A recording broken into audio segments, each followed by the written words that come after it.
something that I believe a lot of people need to learn, and that's how to learn.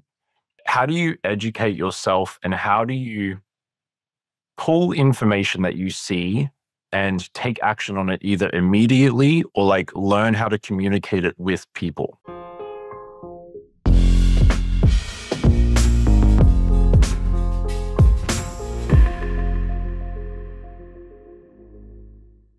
I am so excited for today's episode. I think this is a really good one because Ryan is an ideal example for monetizing your personal growth journey in the weirdest, but also really, really cool way. Ryan is Skool famous with his GIF community. He'll talk a little bit about what threads he's all pulling in the background in a second. But he's not only doing that, he also has a very sophisticated B2B offer. So we're going to talk a lot about weird ways to monetize your personal growth journey and then strategies for retaining your customers. Welcome, Ryan. It's so amazing to have you on the show. Hey, thanks for having me on. Ryan, could you please, for the person listening, give a little bit of a crash course background run through of how did we get here? How did we get here? Wow. So I started my journey on Skool at the start of the year. I took 2 weeks to really think about what do I want to do with my current skill set. I have a background in the film and television industry, in the marketing industry, doing creative ads, working with agencies. And at the start of the year, I wasn't really happy with everything I was doing. I was doing a bit of sales. I was just chopping and changing a lot. And kind of found out about this thing called Skool. And it was like January 15, I think I created or January 17, I created my account on Skool. And I wanted to jump into being a growth operator. Now, I did the growth operating thing for a bit and partnered with a few different people, and nothing really hit. So I don't know if that's based on me just not knowing it right or the right audiences or finding the right people. And I got to a point, it was April 11th, where I was like, I kind of want to do my own communities. And April 11th is like a key metric on my activity heat map in the Skool profile, because that was the first day that I realized how valuable points could really be on your profile in the Skool community. So April 11th was the start. And then it was just every day since then. I haven't taken a day off. I think less than about 12 hours of like engaging and commenting and connecting with people. And from engaging and from, meeting people like Goose on the platform and connecting with Dave and connecting with you and all of these conversationalists on the platform kind of bred GIF in a way, which is skool.com-GIF. And we realized that you didn't need to actually offer anything at all except a little bit of entertainment value. And that's kind of how we started to learn about community. And from there, we just every day, just always talking, engaging, and connecting with people. And I think GIF was really the change of direction for us on the platform, because points and everything are good, but they don't really bring money. So we launched a $1 community to monetize, which I think is only now just kind of profitable, which we're about to make very unprofitable in the very near future with a couple of new things that we're doing. But yeah, we kind of just got here from being active on Skool. I love the Hormozy saying, more equals more. And so I kind of took that literally and just engaged with as many people as possible. That's so cool. I think there are a few things that I want to just clarify for the person listening in a second. Before that, I want to explain to people that while the GIF community, which really is a community where everybody is just sharing GIFs, maybe you can explain that a little bit better. It's, I think, my favorite community after the Skool Games community. And I've never seen anything like this before, but I'd love for you to explain it from your perspective. But then that is basically like a skill building for you and lead generation community, because you're now working with Skool game winners like myself to help them with their retention. Yes. Well, the GIF community is pretty much just to post GIFs.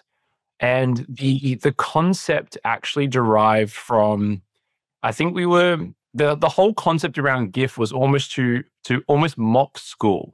Now, don't get me wrong, I'm the biggest lover and believer in Skool. But we saw, and you can kind of feel it, we had this ability to see the same information everywhere, which is this rigid approach, this very, I like to say the words ungoosified approach, because Goose brought the rainbows and we kind of brought the mockery side to the platform. And so GIF was inspired by something I wrote on a whiteboard, which was, I saw all of these strategy posts. You go in the Skool community and everyone's got their new strategy and do this and do that. And I just put on a whiteboard how to make $1 billion post GIFs.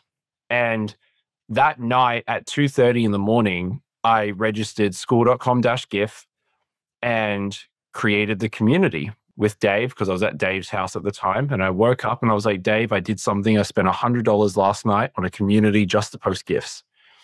And from there, we've managed to get, Skool Games winners. Sam Ovens is in there. Skool Stories team and staff are in there, and they all contribute as well. And I think Sam says it best, where it's like, when everything is so serious, sometimes you just need a laugh. And that was one of the key lines, I think, that really were about it. And because of the mockery, and they did it in the one day for the Skool Games for the April winners, where we have the unlockable reward, which is at level 9, you get kicked from the community. And so we've made it all backwards. Our leaderboards are the Skool leaderboards, but they're reversed. My username on Skool is literally @noob. It's not a serious username. And so we just took the seriousness out of everything we were doing and did it at like an extreme extent with GIF. And from that has just been, people have literally stayed. And I have to remind myself that hearing this stuff, you have to really, because there's so much of it, is like, really, how do you take it in and process it and hold, I guess, a bit of empathy for it? Because people have literally said, because of GIF, I've stayed on Skool, just because it was fun or they got to engage with someone. And that leads into, as you were just mentioning, around retention. It's how do we build a great culture of people on the platform? How do we make things more engaging or make things more fun? And one of the easiest and fastest ways to boost engagement is to ask people to share a GIF of something. How do you feel about Mondays? Use a GIF to describe. It's so much better than words because it's a visual element. There's no audio. It's really easy. It's really quick. And you can convey an emotion really, really fast. And it's easy for people to do it. Try it in your community right now while you're listening to this podcast. Hi, what is your favorite city? Use a GIF to describe it and just watch it work. It just always seems to work. It boosts your engagement and people connecting because it's a little bit more fun and it's more colorful. And the experience overall is just better inside of the community when you use GIFs. I can confirm that from my perspective because I'm more like a Lisa Simpson kind of type. When posting, I take everything serious when I post, but I more think that it's supposed to be like that because, you're the mentor and you're supposed to support. And since we started to work together, we're ranking up in the discovery, which means the group is clearly more engaged. The vibe is like very different. And I just want to dive into the serious offer that is underlying this so everybody kind of understand what is happening there. So you join Skool, you're seeing that there's actually an unmet need for joy, laughter, relaxing a little bit while building your business, which is really important. So you started the GIF community.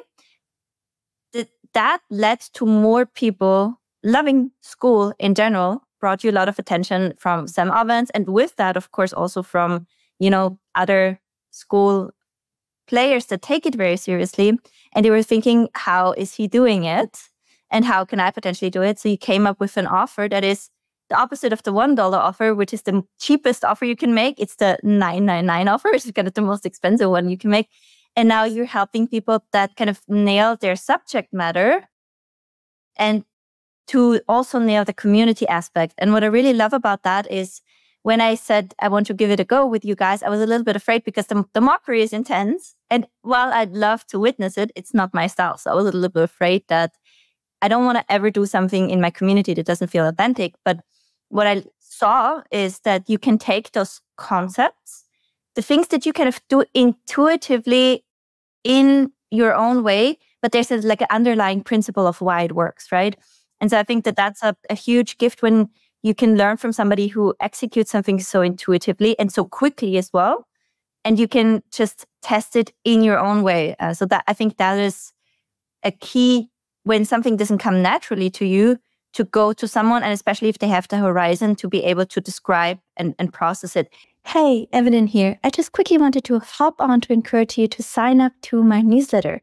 When you do that, you'll not only be informed as soon as a new episode drops, but you also get access to my exclusive Growth goodie bag.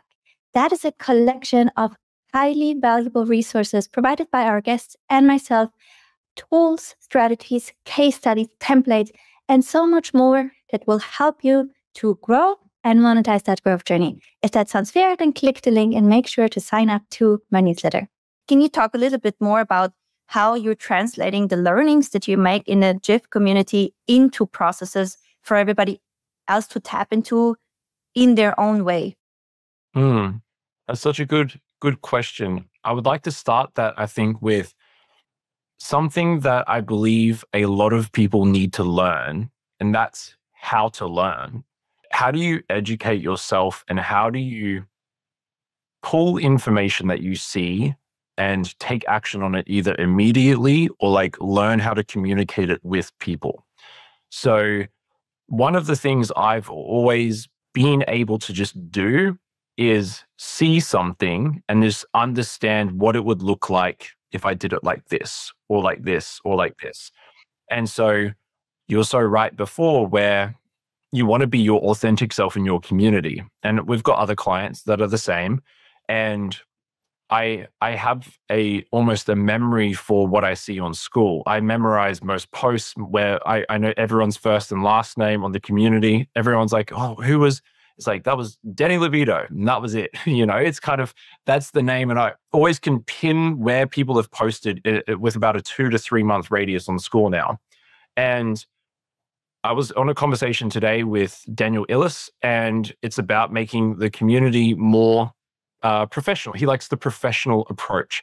And so a lot of the times when someone sees the GIF and sees all of this funny, unserious stuff, they're like, oh, is it just going to be kids and memes inside of my group? No, because that's not the feel of your group. If I look at your group, it's just, I can see what you're going for. And so I referenced your post around spending time with Denny and away from your husband and connecting with people in the Skool games. You share this beautiful post around your relationship. And so I read that post and I connect in with it, but I'm also looking at, and whether or not it's intentional or non-intentional, it's how do I take this piece of text and communicate that to someone that might need that inside of their community. And it was the same with Daniel today, which was, here's this post. And it was just an instant click of like resonation around, yes, that's what I want my group to be like, because they have other serious entrepreneurs that might not spend time in there. So what makes them tick? And so a meme is probably not going to do it. It might, but what gets them engaging? And it's usually something relatable. And so I just said to him, and this is a great question to ask yourself when you're thinking, what do I want to tell people about? Exactly. What would you want to tell people about? What did you do on the weekend? Would you want to share that? No, I don't want to tell anyone that. Okay. What'd you do at work? Did something funny happen at work? Oh yeah, this lady did this thing and blah, blah, blah. Share it.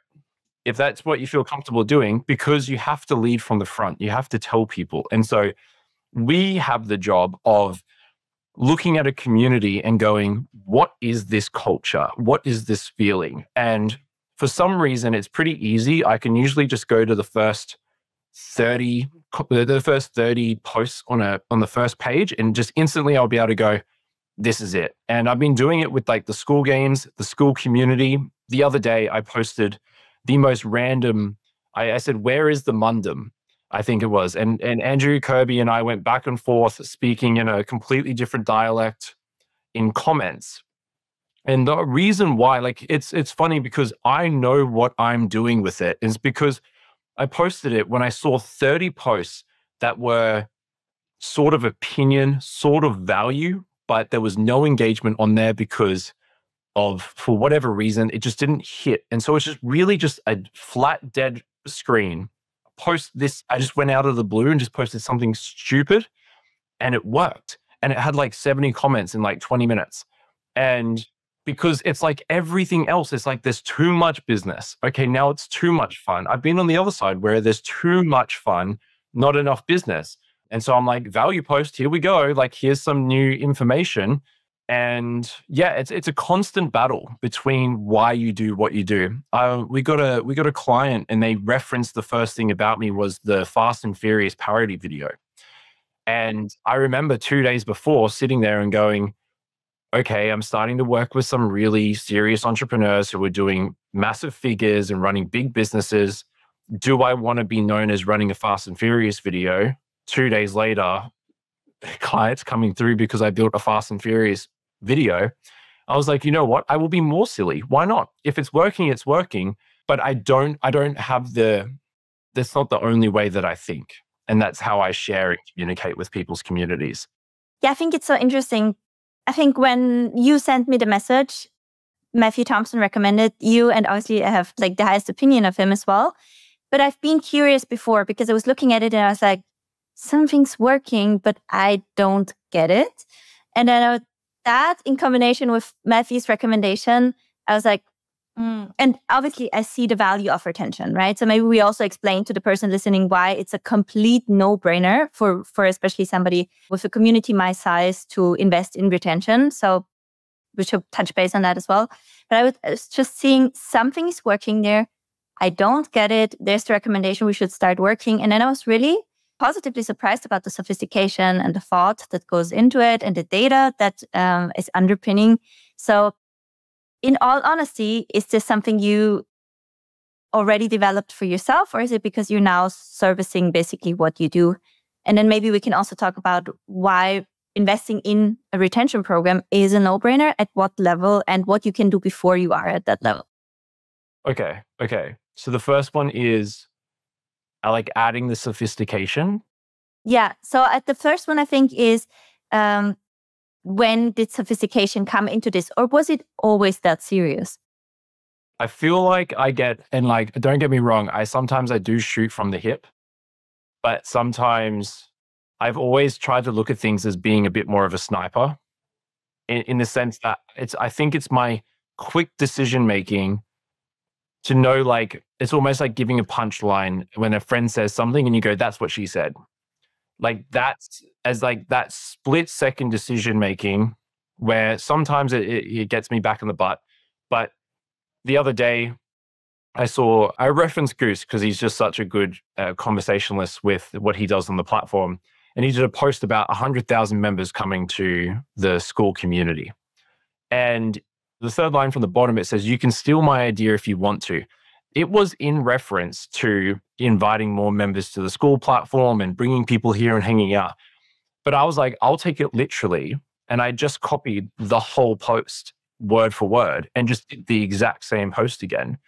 And it did exactly what I wanted it to, which was to have someone screenshot it line in line being like, he didn't mean that. And I'm like, I know, like I'm not just doing stuff, you know, but a lot of people don't get it too. So I have to find the balance sometimes around what I'm going for. And I always knew I was going to crack something. I just didn't know what it was, especially with Skool. It's always around I just spent so much time on the platform and I was like, I'd rather go broke than have to get a job somewhere else before I figure this out. So it's always been a little bit serious, but then as well, you know, there's a time and place to have an unfunny comment. Go to GIF. Just go and hang out in GIF. Like if all you saw was GIF, or you didn't see a value post from me, or you just saw funny stuff, sure, you might not take me seriously, but then click the yellow button in retention. It'd be a completely different vibe because you have to approach things differently when you are speaking with different people around your work, your business.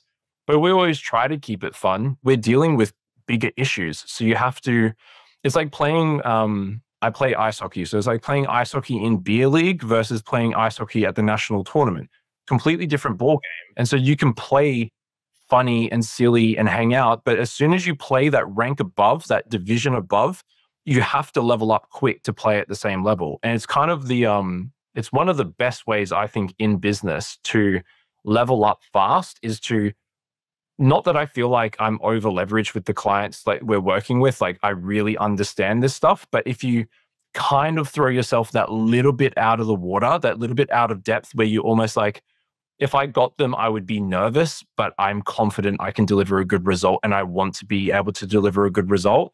The amount of like lessons and knowledge and skills that you will start to refine, not learn, refine and deliver in a way that you've never delivered before will happen from getting people that are almost that just that one step above where you want to be.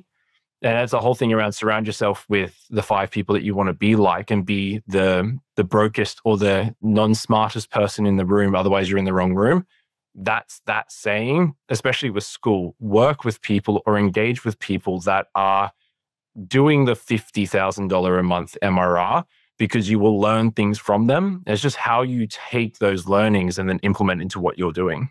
I love this. I love all of that. And I think that when you build the relationship before, right? So when you engage with the person before and you're adding value to them, because even if somebody is above you, like as in that maybe they have reached some things where you want to go, there's always ways in which you can add value with a meaningful comment or, you're just appreciating what they share or something. I think that's something that people forget. And through that, you naturally build a relationship with someone. Like I know my supporters in the Skool games, and I've even supported then some behind the scenes, playing because I felt a relationship because they have engaged with me so much as well.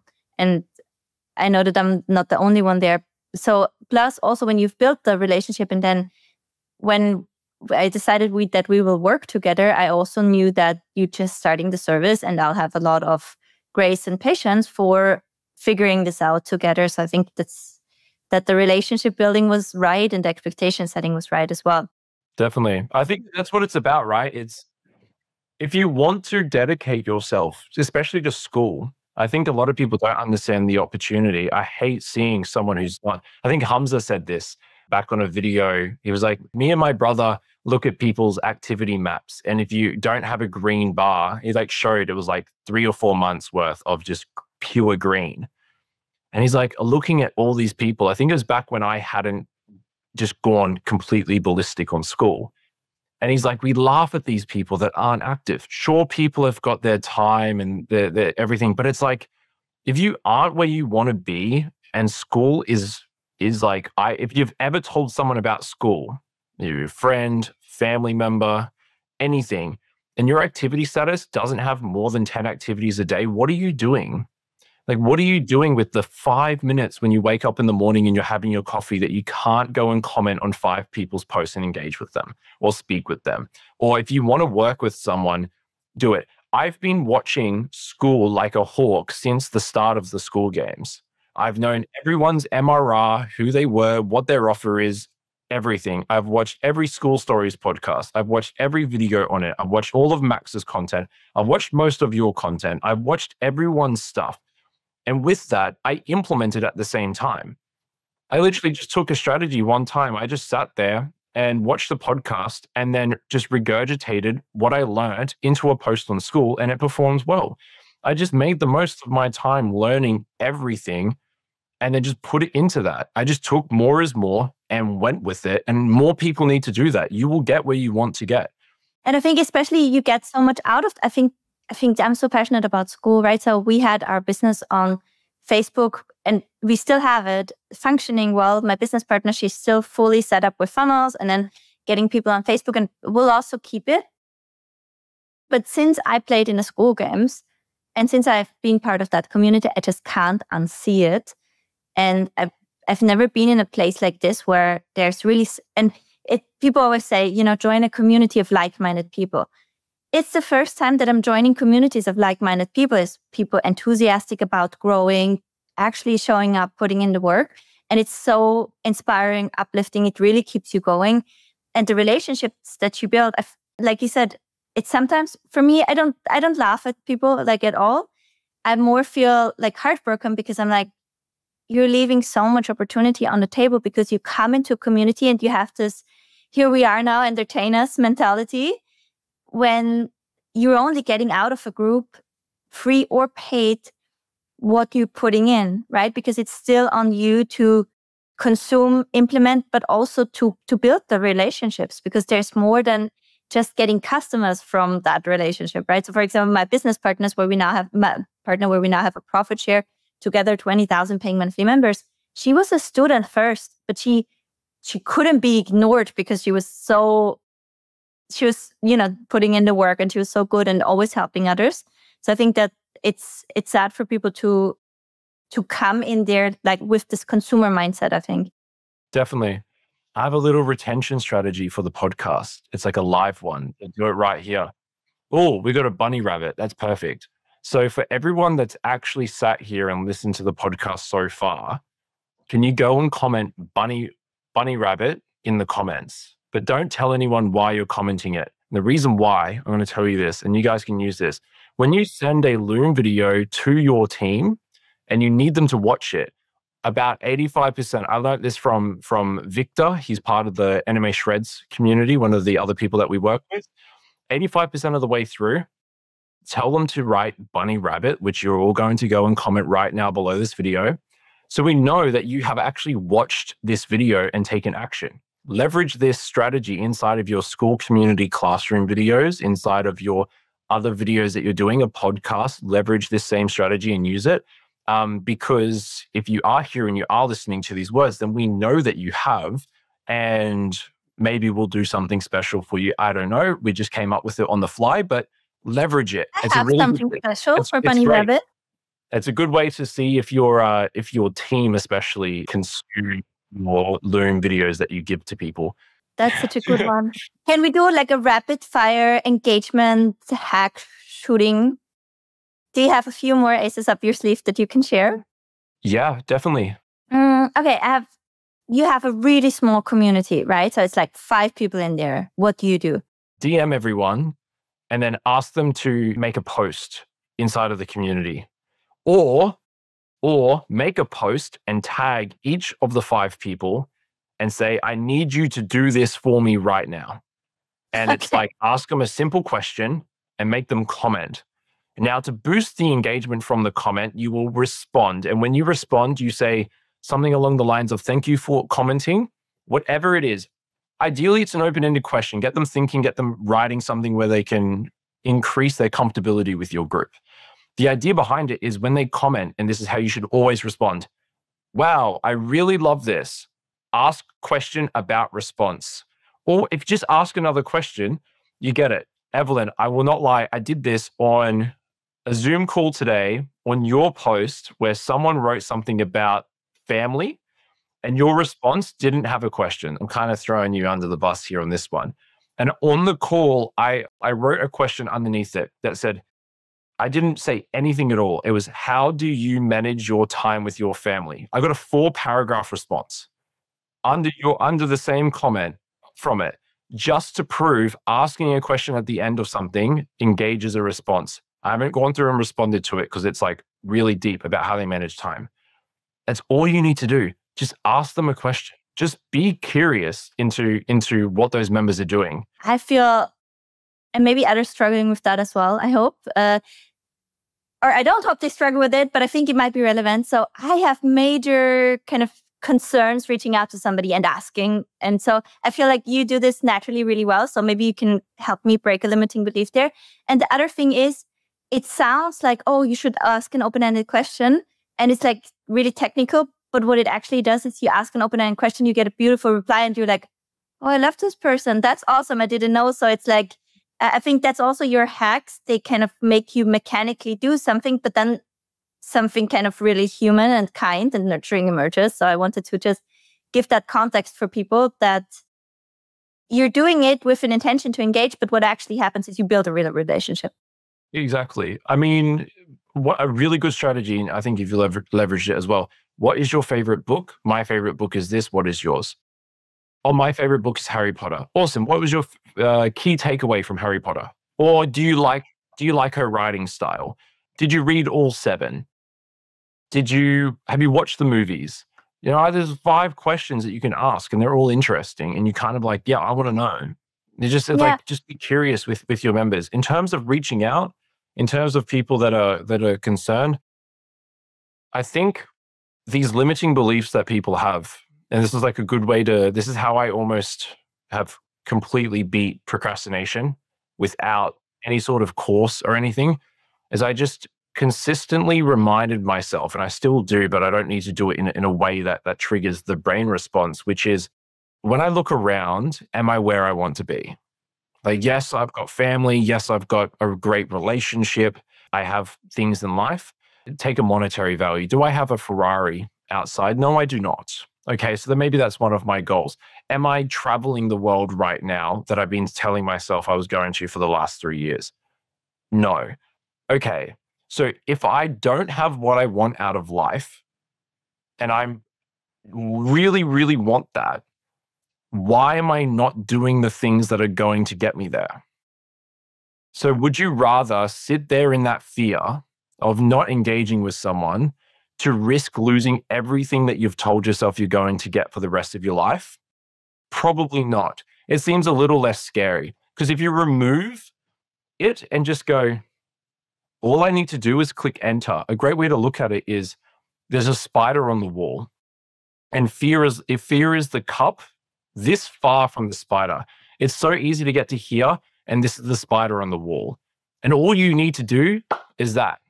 It's that one jump just to cover the spider. And so many people just can't push the cup over on top of the spider. It doesn't mean you have to kill the spider or anything, but that's kind of like what it is like dealing with the fear of doing something is like, you can just type the message and then all you have to do is push return.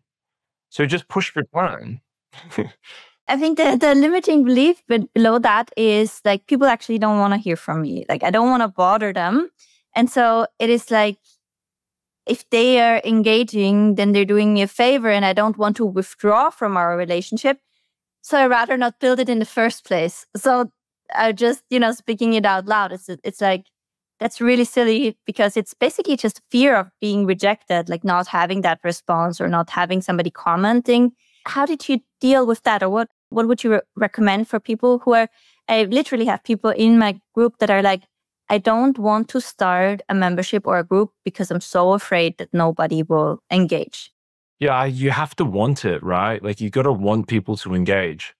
I hold a lot of empathy for everyone that's ever joined a community and posted and then never got a response from their community manager. That one hurts more, right? Imagine someone paid you real money right? Like they've joined a community and they've posted and they didn't get a response. Imagine that. Would you let someone post in your community that they pay money for and you don't respond to them? Everyone says no, but people have done that. It is not necessarily just the community manager when you get to this scale and there's a whole bunch of extra stuff in there. Imagine no one responded. You got members in there, you got people engaging, you've helped people, but just this post just lives in Skool page 65 land that no one has responded to. And that was that person was getting over that fear that you have as a community manager. And so it's almost like if you're scared no one will respond to you, then just respond to everyone else, right? They're probably going to respond or ask a question. To be honest, there is probably a lot of notifications and posts that I have not seen or responded to because I have too many to respond to. Because with the way that notifications are set up, with the way that it's all put together. And so, like, just ask a question, spark a conversation. And if it doesn't work, ask another one. Like, how many times has things not worked? No one was good at this when they first started. Yeah. No one knew how to communicate with someone. No one, you don't know how to cook a beautiful goat cheese, creamy pesto pasta with al dente the first time that you try. No, it doesn't work. You have to keep doing it multiple times. So just ask different questions, ask different things. And then I don't care as much. It doesn't, because I do it so much. I will just message them and be like, dude, why didn't you comment on this? I have got people that pay in my lower ticket offer. Yeah. I've literally hit up 9, 10, 11 times being like, where are you? What are you doing? Why are you not engaging? Not with myself, just to keep them accountable. Like you told me you're committed to this journey. Do it. And so I think a lot of people just need to get out of their own way. It's the imposter syndrome. It's the, I'm working on my offer for 5-6 weeks. Yeah. Just months often. Yeah. Months, just stuck, just can't hit publish. We launched a community, like you're in retention. It's not a community. There was nothing inside. Yeah. As well, this is what we're going to fix. And we know it. Instead of spending time on everything else, we went and did the one thing that made sense, which was to work with people, because it's better for us to spend more time in your community than it is in our own. But we spend time in GIF because that's part of GIF. We have to lead from the front. If we want people to post a certain way, they do. The culture in there a month and a half ago was nothing like it is today. You know, we got people sharing videos of things, telling us their life story, doing all of these amazing things and contributing to the community. And, you know, sometimes it's like someone will post the most beautiful post and just out of the GIF out of me comes out, and I'd be like, okay. And that's all I will respond, because it's kind of funny for that group. You know, sometimes we value self-promotion. Other times we definitely do not value it. And so you kind of just work on, you know, what you need to do and bring to the community, and just hit publish. Like, seriously, it's not the end of the world. It's going to be fine. Yeah. You will get up the next day. Other people have hit publish before. Just start doing it, or test it in the Skool community. Go and comment on my post. I will probably respond to you. Yeah. I think there's a few really, really cool lessons. Maybe the first one is start being part of communities and just engage with other members there to kind of practice engaging, right? Then I think also when you publish and nobody sees it, it's not embarrassing because nobody saw it. I remember when I was first live on Facebook, I was sweating so much. My back was completely wet. I was so nervous. Then there was one person tuning in and I was getting really excited. And then a minute later, they laughed. After that, I was like, that was so embarrassing. And a few months later, I was like, that was not embarrassing because actually nobody saw it. So nobody sees it. Nobody is there and be like, oh yeah, that post didn't get any comments, right? So I think that's also something, it's nobody sees it, nobody cares. And eventually when you just keep getting out, people will respond. Another quick fire one. So now we have the community. Okay, only few members. You reach out via DM, you really talk with people, which I think you're excellent in. It's you just see beyond. I think many people don't see beyond the online business. They don't understand it's still just people, right? That we're interacting with on a daily basis. Okay, now we have that. Now we build a community, but maybe we're good at growing it, but now it fell asleep, right? So how do we re-engage a community, or do we start a new one? That's a question I get all the time. Yeah, difficult. I mean, the same thing is to reach out wherever. If you really, really want them. I find a sleepy community is usually only when it's free. Okay. Because you get more buy-in. I have 99% engagement in GIF. It's $1 to join. People pay money to be there. But I also hound them. I never let them get sleepy. And so what a lot of people just do is they just remove the people that aren't engaging. If you aren't, you don't keep sleeping people or, dead bodies in the community. They go to the morgue. So just get rid of them, because they're not contributing anything and they're just another number. Now, in saying that, leverage that number. Run a marketing strategy, bring a bunch of new people in, and then get rid of the people that don't do anything.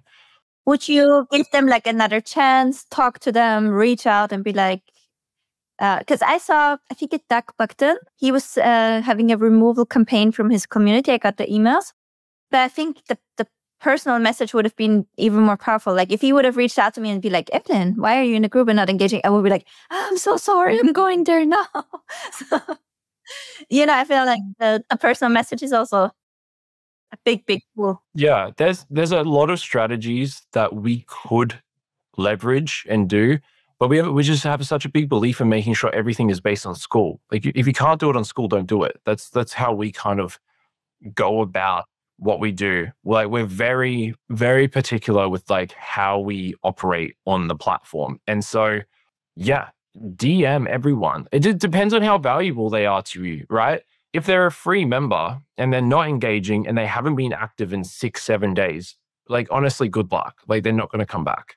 6, 7 days in a free group already? Like if they haven't been active, like on the platform, 'cause activity status is based on when you last dropped into Skool, right? And so if they're in 3 or 4 different groups and they haven't been active in a week, like they're not coming back because well, they might have something on, but it's rare, right? And so if you look at your members and like usually the most time it's like levels 1 and 2 are the most cancel rate heavy people that don't post, that don't like anything, that don't engage, they're not worth it.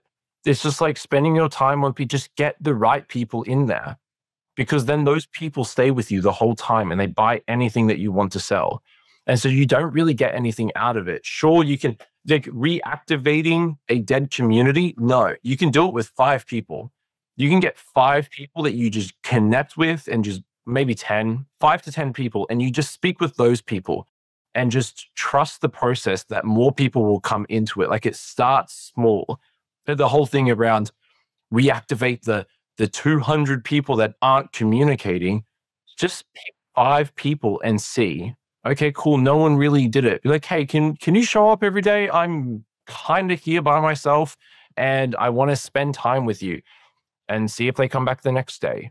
And so just kind of like one by one, bring them back in. Because what a lot of people do is they just do one post or one thing and you see it once, and then you jump into an experience that isn't designed to have it, because if it was there, they wouldn't have left in the first place and they wouldn't have gone sleepy and they're now turned off Skool and they don't want to be here anymore. So again, it really is about their experience. I feel it was so deep and so good because I can also see your perspective now. Because honestly, I think I personally also would have sunk cost, right? I would have been like, oh, this community, there are already so many members, can't be the case that I can't get them to engage anymore. At the same time, you're right. It's better to have 5 humans you really talk to and you really have the relationship, you can seed the right culture, than to trying to turn this like a big sinking ship around. So that's very, very interesting. And I think it's a really, really cool insight that just gave me a big aha moment. Now, when it comes to the culture, if you kind of missed the train building the right culture in the beginning, what would you say there? Is culture instillable in reverse, or is it also better starting over if you haven't managed to get the right culture in? This is kind of part of the retention model that we're looking at, is if your members are churning, you either are missing usually 2 things. Your product and offer isn't right, so consuming the content is, or it is so good that they've consumed it and you are missing community, or you're missing community. And so what we're building is great experiences for the member that joins on day one. Because I feel like a lot of people build their community. When you join GIF is a classic example of almost what not to do for a new member, because there is all of these inside jokes that won't make any sense because you haven't been there 3 days ago when Matthew said one thing and then I posted about it today to re-spark that conversation that 15 people out of the 200 understood. Doesn't make sense. And so what we're building is the start here flow that allows them to just slowly start to interact and understand the platform and connecting, and get them to meet a community manager or a community leader or someone who's active and engaged inside of there. And then they get to engage on one of your posts and then you respond, and then they get this, they're brought into this thing. And so the biggest issue is people have all of this churn because there is no culture, because the culture is them selling to new people. And that's all they focus on. They're just stuck on marketing and promoting and marketing and promoting, and they don't care about anything else except for, we just generated $20,000 in new sales, but I have, 40% are leaving every month. And it's like, because they don't want them to be in there. It's like if people just realize that you could just sell once for like a couple months, and if you just focused a lot of your time on speaking to the people you already sold, you almost realize that you don't, like, your goal is 10K a month. So sell to 10K a month and then just stop and just focus on those people and get the product right. Hormozy released a video on this yesterday. Okay. Just focus on your product. Just do your product. Stop worrying about more sales and more crazy stuff. If you've got the capacity, go for it, sure. But if your product isn't good, then people are going to churn. And so you just end up in the same freaking hamster wheel that you've always been in, which is just generating new sales and new sales and new sales. It's like door knocking. You give your best performance your whole life, whereas you could have just given a great performance, brought them into a great culture that you worked really hard on, and just took a little bit longer before you decided to scale. And then you go. So that's where everyone is. They've just scaled way too fast and they have nothing for a member to be a part of. Because everyone's they're either not focused on anything at all, or they're too focused on the hardest hitters and they forget about the new guy that's just come through and introduced. Because you always get immune to the numbers on the screen. But it's like everyone's a person, and it's like if you paid for something, you'd want to be valued. So value everyone that joins your community. And that's a hard thing to crack at scale, but we're working on it. It's also such a different skill set as well, right? I feel like with the communities I've built over the years, a lot of it is kind of personal value alignment with a lot of members, right? So there's a certain culture emerging from that. At the same time, there is my skill set is also in marketing, for example. So naturally, you do more of what you're good at and what comes easy to you. And I think it's such a product is such a blind spot for many people from that perspective, that you think that your coursework and content is the product.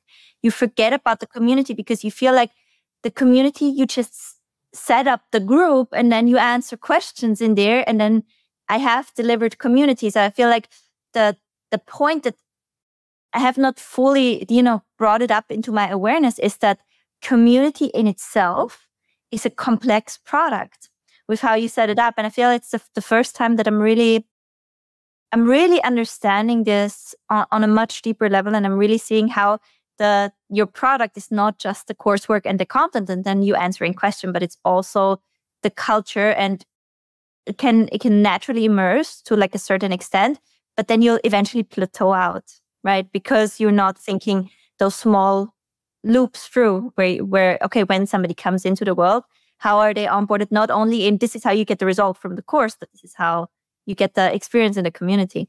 So that's super, super valuable. Why do you pay for Skool? Like, what keeps you coming back to Skool every day? Like, really? I think it's the Skool games. It's obviously my offer builders, right? So it's my members as well. But I also have them on Facebook. So maybe I have to say it different. The reason why I love logging on to Skool and coming back versus with Facebook, I really just come back for the members. It is the feeling that I think it's the like-minded people. So I think it's the people. Exactly. Yeah, it's just the people. Because they've built a product, like the framework of the Skool games. Yeah. They mentioned it in the one day, one course, one class, one course, one call, one mastermind, and then Kirby added one product, right? And so if you start to think about your community, this is some real source here. If you start to think about how that is built out, you're like, I've been engaging in here every day for 2 months and it's so much fun. And why is my community like this? And then you go and look at your 17 different classrooms of all of this information and all of this crazy stuff that's in there. Like, sure, it's valuable and it might be needed if it's more complex, but there's one call a week that's a Q&A call where your question might not even be answered. There's a community section where you'll probably get met with a few gifts from me. And there's a mastermind for when you win a challenge that's on a leaderboard that's leveraged in a way that rewards you with something. And then there's the product, which you just use every day. So just do the same thing. And like, it's so simple when you put it down, and it's just like, I learned this from a psychologist. He posted it in Skool. I do forget his name. One topic, one course, one problem, and one dream outcome. It's just like, just simplify it down. Just strip it back. Do they need this? No. Okay, delete it. Sam does it. Eliminate, automate, hire someone to do it for you. Those three things. So I'm always just start everything with, what can I eliminate? Do I need this? No.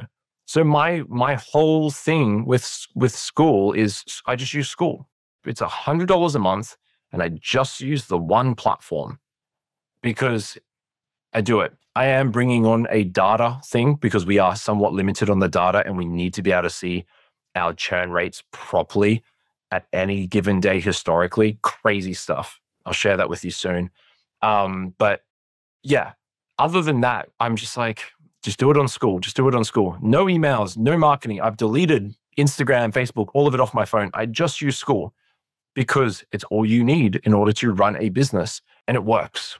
So yeah, you kind of just got to break it down and just look at what's actually working on the platform. And usually it's stuff that Hormozi's doing and Sam's doing and Kirby and Sid and all of those people.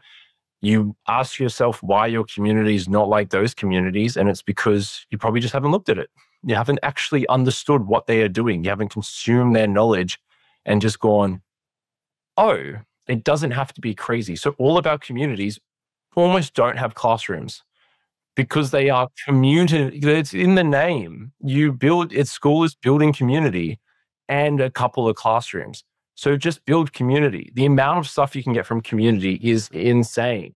I think it's so important to highlight the nuance for people here because I've been building memberships, and from a perspective for coaches and course creators, right? So for them, for coaches, it's a little bit more of a scalable vehicle. And for course creators, it's a little bit more of a sellable and lifetime vehicle, right? So, but they're coming from a perspective of, I have this expertise. So I think that's a sub-audience of people who are building on Skool. It's like they come from this perspective of, I have expertise, right? And so now I'm looking for the right container of this expertise, for this expertise. So I feel like this is where a lot of people who are struggling to fully understand community as the product yet, this is where they're coming from, right? Because their product has always been their expertise and knowledge. And at the same time, this changes so much right now with AI as well. So there's this paradigm shift towards community as the primary product. And I think that that's something we'll see so much. And the people that are submersing themselves now in community, they just get the edge. Because when you talk about Sam, or other people, you really learn between the lines. You don't learn, of course, all the live Q&As that Hormozi gives, etc. You learn a lot from what he says, but I feel like you learn even more from seeing how they do it, right? Because you much more easily replicate it. I love that saying. A super great example for all the digital offer builders out there that are looking to learn or whatever it is that they're doing. Do as they do, not as they say.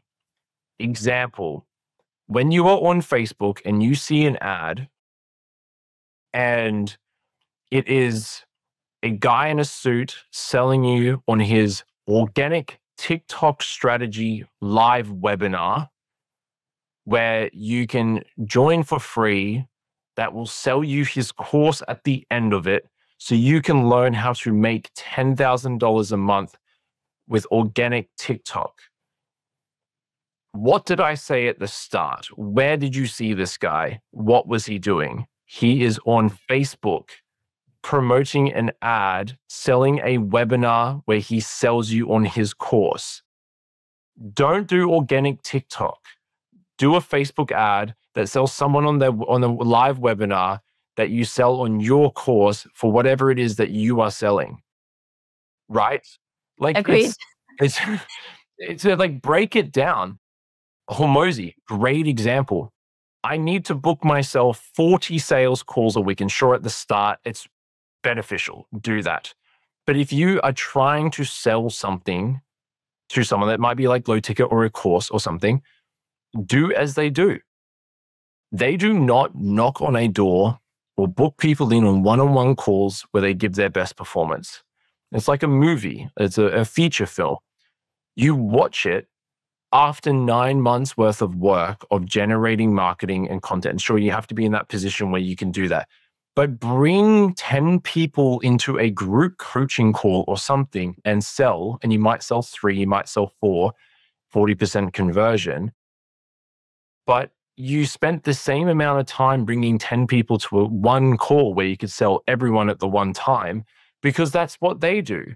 So just copy what they do, not what they say, except for Hormozy. Definitely listen to what he says because it really works.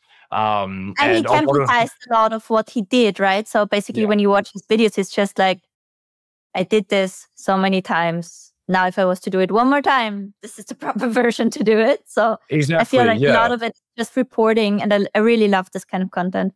Yeah, it's just get out of and I've been there before. It's like get out of the shiny object syndrome. Like if you think you know what you're going to do, then just go and do it. And usually it's just sell it. So just go and sell it. You don't need extra stuff. You don't need, I try to not say, for me, the easiest process and what has worked for me is, this is my offer. Evelyn, do you want my offer? This is what it's about. I can help you. No? Okay, awesome. Why not? Because of this reason. Okay, well, if I did this, would that work? Done. Like, here is my thing. Buy it. If you don't want it, don't buy it. It's okay. I will go to the next person until someone buys it. And then I will do the same thing that happened for me that time again. And then if it doesn't work, I will do it again just to make sure it doesn't actually work again. If it was a fluke, if it was luck, if it was something. And then I'll do the next thing until I'm happy or until I've done it. There's just this is just sell. Just put it out to the world. Tell your friends. Hormozy says it all the time. Go to your contact list. How many more times do you need to hear it?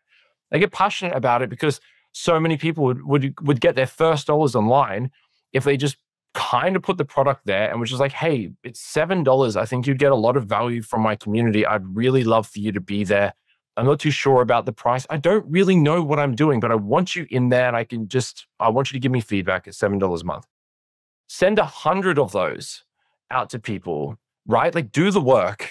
Just put the numbers on the paper and just make it happen. And you'll be like, oh my God, I can't believe it worked. And it's just like, I can, because you just did it. The reason it worked is because you just took out your phone and found 50 people on Instagram and said, I think you'd be a great fit for this. I'd love for you to be a part of it. It's my first few beta members. It's $7 a month. I'd love for you to join. And you will wake up and you will probably have money. And if you don't, guess what? Do the same work again until it works. That's all you need to do is just tell people about your offer. Right. I feel like your secret superpower is just being not afraid of rejection at all, or managing it extremely well. So maybe we can conclude all of this with your secret sauce around stop being afraid of being rejected and doing the thing. What would you say? I just don't have time for rejection. Like, seriously, like, does it really matter? Like, if someone drops a hate comment on the video, okay, cool, like, whatever. So you spend your time doing that. Like, I don't care. I just don't like to let things like affect me. It just takes up too much mental space. It's like, I've got things to do. I've got work to do. Has anyone that's been successful, sure, maybe in the past, and like things do affect people. I don't want to detract from that. I think people having feelings and everything is valid, and sure, there's been stuff that's been said before that can be hurtful. But like, at the end of the day, like, do you remember that person that sneezed at the grocery store that you thought was kind of weird, how they held their nose and rubbed their snot on their shoulder that one time 2.5 years ago? No. When you judged that person the other day because they wore a shirt that you didn't like, you don't really remember yourself doing that. And so do people actually remember you doing it? Like, you're so, like, everyone's world is like so big and all these people care about it and stuff. I don't know what my girlfriend's doing right now. Like, it's like, she's doing her own thing. I don't think she's, she knows I'm doing a podcast. It's cool. But the guy that lives 3 houses down, I don't think I've ever seen in my life. And so if he saw me outside and he didn't like what I was wearing, would I even know? And if he said something to me, would I even know? So why hold on to it? Like, just spend time with your loved ones and just go and do the work. Because you wouldn't be in this game if all you did, like, you can't be in this game if you can't start. You have to do it. You are going to get rejected. It's okay. Like, does it really matter? Like, everyone's been rejected. You ask a girl, if you want to go on a date. And she says no. And it's like, okay, like that's your answer. Like at least you know, like you'll never know unless you try, unless you just take the risk. Yeah. I don't know. It gets me. Sometimes it's hard to communicate because it's like, just do it. In saying that though, I do struggle to hit publish sometimes on a Loom video. I am not so like brutified with it all. I can get nervous, but I think I've just worked on that click, that fear on the spider of just going, I need to shoot Loom videos today. I need more clients. That's my goal. If you want to have money in your bank account and you have a process of doing it, then do it. And yes, I'm going to get rejected. There's been people that have not responded to my Loom. So I've sent probably like 5 follow-ups, which a lot of people will be like, that's a lot, and they haven't responded. It doesn't bother me.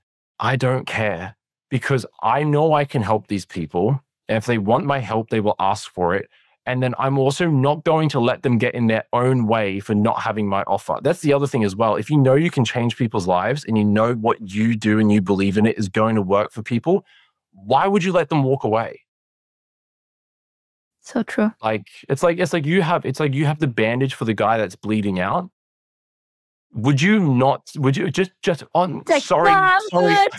No, sorry, I don't do band-aids. I don't need the bandage. I'm going to die, but I don't need the bandage. Like you literally would not even care what they said. You'd be like, get on the ground. I'm bandaging you up. This is the thing.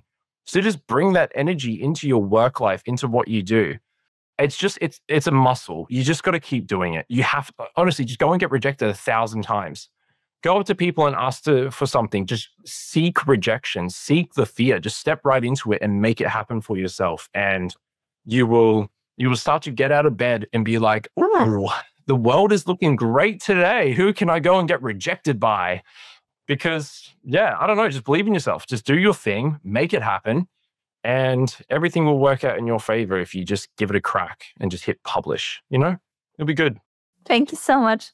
Thank you, Ryan. That was awesome. And we do have a goodie bag for the show. I would love to know if you would like to contribute something for the goodie bag, maybe like a cheat sheet or any kind of sort of resource that could be helpful. Is it a digital goodie bag? It's a digital goodie bag, yeah. Not physical? Not physical. We got some cool stuff coming for the for GIF. I was like, that could be cool. Free resource for the community. Do I tell them what it is? We don't have to. Yeah, I got a good one. We're not telling them though. Okay, perfect. So they have to sign up, and also I will link the GIF community in below. And for retention, I feel like people should talk with you if they're a good fit, right? Because it makes sense at a certain level. So is it okay to also link your Skool profile? Do it. Send a message to me on Skool. That's honestly where you can find me these days. It's almost like if you don't talk to me on Skool, I will not talk to you back. So you will get rejected. Perfect. Okay. Thank you so much, Ryan. Bye for now. Bye-bye.